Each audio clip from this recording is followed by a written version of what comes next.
toutes et à tous. Dans l'actualité, on s'intéresse d'abord à Casino, qui reste confiant pour ses résultats en France. Le groupe a en effet confirmé son objectif de résultat dans l'Hexagone en 2016, malgré un ralentissement de ses ventes au troisième trimestre.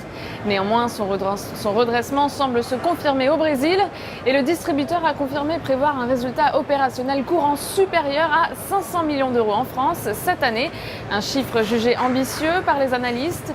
Son directeur financier s'est en revanche refusé à tout commentaire sur le consensus de résultats opérationnels courants qui ressort à 1,15 milliard d'euros selon les données de Reuters.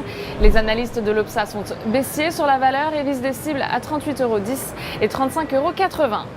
On enchaîne avec la deuxième valeur qui retient notre attention, avec Deutsche Bank, qui a accepté de payer 9,5 millions de dollars aux gendarmes de la bourse américaine. En cause, la banque est accusée de ne pas avoir suffisamment protégé des informations de nature à influencer l'évolution du marché. Cette amende survient alors que la banque allemande est en train de négocier avec les autorités américaines la baisse d'une autre pénalité pour son rôle dans la crise des subprimes. Selon une source proche du dossier, celle-ci pourrait toutefois être amenée à 5,4 milliards de dollars. Les analystes de l'Opsa sont baissiers sur la valeur et visent des cibles à 10,20 € et 8,80 €. En ce qui concerne la stratégie du jour, nous nous intéressions à Nokia. Graphiquement, le titre a ouvert en trou de cotation baissier, sortant ainsi d'une figure de consolidation en triangle en place depuis juin 2016.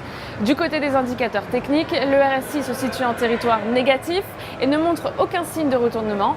Ainsi, tant que 4,97 € reste résistance, la formation d'une nouvelle jambe de baisse est attendue en direction des 4,10 € et 3,90 €. Afin d'appliquer cette stratégie, on pourra se porter à l'achat du Varan Put 8661T émis par Unicredit, de prix d'exercice à 4,40 € et de maturité située au 22 mars 2017.